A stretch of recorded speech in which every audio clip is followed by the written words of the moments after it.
अभिनंदन, आभार और बहुत बहुत स्वागत है दोस्तों ज्योतिष विज्ञान के इस ऐतिहासिक चैनल पर।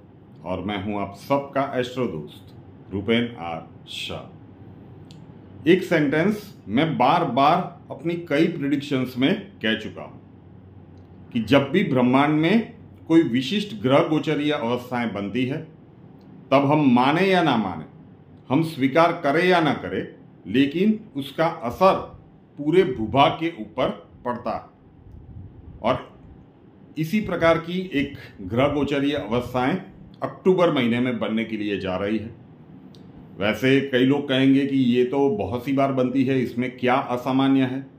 लेकिन उसके साथ साथ जिस प्रकार की ग्रहीय स्थितियां बनी हुई है, उन सभी को सम्मिलित करके आप देखेंगे तो थोड़ी सी समझ तो आपको आ जाएगी कि खतरा बड़ा हो सकता है। राहु के राशि परिवर्तन की, राहु केतु के राशि परिवर्तन की हमने एक पूरी सीरीज की है कि पिछले 16-17 महीनों से राहु जब मेष में थे, केतु जब तुला में थे, हर लग्न और हर राशि वालों के लिए कितनी परेशानियां उन्होंने पैदा की, और अब जब राशि परिवर्तन हो जाएगा तब उसके प्रभाव क्या होंगे। अब 3 अक्टूबर को मंगल का राशि परिवर्तन हो जाएगा तुला राशि में। पिछले 16-17 महीनों से राहु मेष राशि में है और केतु तुला राशि में है। तो मंगल जब तुला राशि में आएंगे तो तुला राशि में मंगल और केतु की युति बनेगी। अब ध्यान से समझिए, ये मैं हर वीडियो में समझाने की कोशिश नहीं करता, लेकिन यहां पे समझना थोड़ा सा आवश्यक है। राहु 16-17 महीनों से मेष राशि में है। मेष का स्वामी मंगल। राहु का एक लक्षण होता है कि राहु जिस भी राशि में जाता है उसके स्वामी के अनुरूप फल देने लगता है। मंगल मतलब गॉड ऑफ वॉर, युद्ध के देवता। तो अब देखिए कि उसके बाद रशिया और यूक्रेन का जो युद्ध शुरू हुआ है, ये घटनाक्रम अप्रैल 2022 से हो रहा है और ये अभी तक थमने का नाम नहीं ले रहा। और इतना कम था कि अब मंगल आ जाएंगे तुला राशि में, मंगल और केतु की युति बनेगी। अब केतु की जिस भी ग्रह के साथ युति बनती है तो ये भी कहा जाता है कि केतु उस ग्रह की एनर्जी को बहुत ज्यादा बढ़ा देता है। राहु मंगल की राशि में, मतलब मंगल की तरह ही फल दे रहा है, एग्रेसिव। और मंगल और केतु की युति बनेगी, मतलब उतना कम था तो अब केतु भी मंगल की एनर्जी को बढ़ा देगा। तो ये अच्छी पोजीशनिंग नहीं कहा जा सकता पूरे विश्व के लिए। अब दूसरे शब्दों में कहें कि बाकी की ग्रह गोचरीय अवस्थाएं क्या बन रही। राहु और केतु तो सदैव वक्री चलते ही हैं, लेकिन जो बाकी के 2 स्लो मूविंग प्लैनेट्स हैं, न्याय के देवता शनिदेव वक्री चल रहे हैं, देवगुरु बृहस्पति सितंबर की शुरुआत से वक्री हो गए हैं, तो बाकी के 2 स्लो मूविंग प्लैनेट्स भी वक्री है। जब ये कॉम्बिनेशन बनेगा, मंगल और केतु की युति जब भी बनती है तो उसे पिशाच योग का नाम दिया गया है। तो ये भी बनेगा। और इन्हीं 27 दिनों में 30 अक्टूबर को राहु केतु का राशि परिवर्तन हो जाएगा, मतलब मंगल केतु की युति ब्रेक हो जाएगी। लेकिन इन ड्यूरेशन 3 अक्टूबर से 30 अक्टूबर के बीच 2 ग्रहण लगने वाले हैं। पहला ग्रहण लगेगा 14 अक्टूबर 2023 को और दूसरा लगेगा 29 अक्टूबर 2023 को। 14 अक्टूबर 2023 को सूर्य ग्रहण है और 29 अक्टूबर को चंद्र ग्रहण है, जो कि सूर्य ग्रहण यहाँ पे दिखने वाला नहीं है। वो पश्चिमी देशों में उसका प्रभाव ज़्यादा रहेगा, रिंग ऑफ फायर जिसे कहते हैं, उस प्रकार का सूर्य ग्रहण है। लेकिन ये सारे घटनाक्रम जो ये पिशाच योग बन रहा है, उसके कारण ये शुभ संकेत तो नहीं दे रहे हैं। अब किस प्रकार की परिस्थितियां बनेगी, क्योंकि ये पश्चिमी भाग में दिखने वाला है। अगर हम पूरे विश्व के परिप्रेक्ष्य में देखें तो ये पश्चिमी भाग में देखने वाला है। तो जितने भी पश्चिमी देश हैं वहां पे इसका प्रभाव सबसे ज्यादा रहेगा।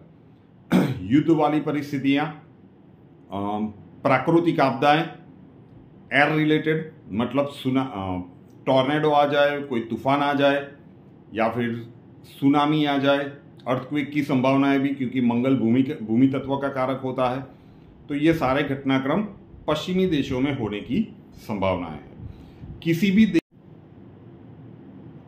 किसी भी देश के पश्चिमी हिस्सों में इसका प्रभाव सबसे ज़्यादा देखने को मिलेगा।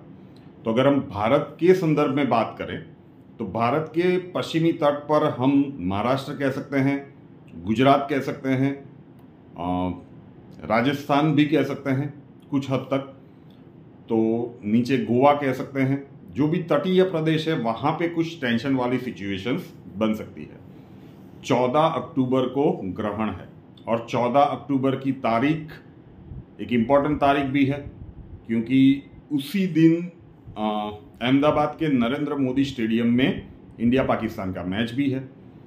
तो ये सांप्रदायिक तनाव पैदा करने वाली स्थितियां बन सकती हैं। महाराष्ट्र में भी मराठा आरक्षण की आग जो जलाने की कोशिश की जा रही है। यहाँ पे नवरात्रि का फेस्टिवल भी है, उस ड्यूरेशन में इंडिया पाकिस्तान का मैच भी है, कुछ प्राकृतिक आपदाओं की भी संकेत बन सकते हैं। तो अक्टूबर का महीना भारत के पश्चिमी राज्यों के लिए ठीक नहीं दिख रहे हैं। विश्व के परिप्रेक्ष्य में देखें तो उनके पश्चिमी देशों के लिए ये समय ठीक नहीं दिख रहा है। भारत के परिप्रेक्ष्य में पश्चिमी राज्य और विश्व के परिप्रेक्ष्य में पश्चिमी देशों के लिए ये समय विशेष रूप से कष्टदायक रहेगा। राहु केतु के राशि परिवर्तन के बाद जब राहु देवगुरु के राशि में मतलब मीन राशि में चले जाएंगे तब वो देवगुरु की तरह फल देने लगेंगे। अभी वो मंगल की तरह फल दे रहे हैं, तो फिर आप राहत की उम्मीद रख सकते हैं। उसी प्रकार से केतु अपने परम मित्र बुध की राशि में जाएंगे तो उसके अनुरूप फल देंगे, तो आप वहाँ पे भी काफ़ी सारी बुध की तरह फल देंगे, तो वहाँ पे भी बहुत सारे बेनिफिट्स की आप उम्मीद रख सकते हैं। लेकिन अक्टूबर का महीना ये 2023 का विस्फोटक महीना रह सकता है। ज्योतिषीय रूप से हम बिना किसी संशय से ये बात कह सकते हैं, संभावनाएं प्रबल है। ये सावधानी के साथ निकालने का महीना है।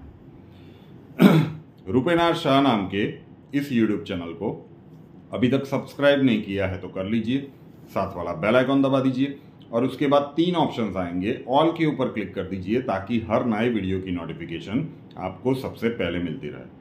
और हमसे अगर लाइफ के किसी प्रॉब्लम के लिए सॉल्यूशन चाहते हैं, स्वागत है आपका।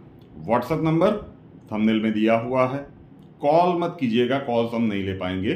अपना नाम, बर्थ डिटेल्स और प्रॉब्लम्स डिटेल्स के साथ व्हाट्सएप नंबर 9714443110 9714443110 उसके ऊपर लिख दीजिए।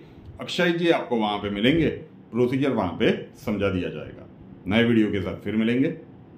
जय हिंद।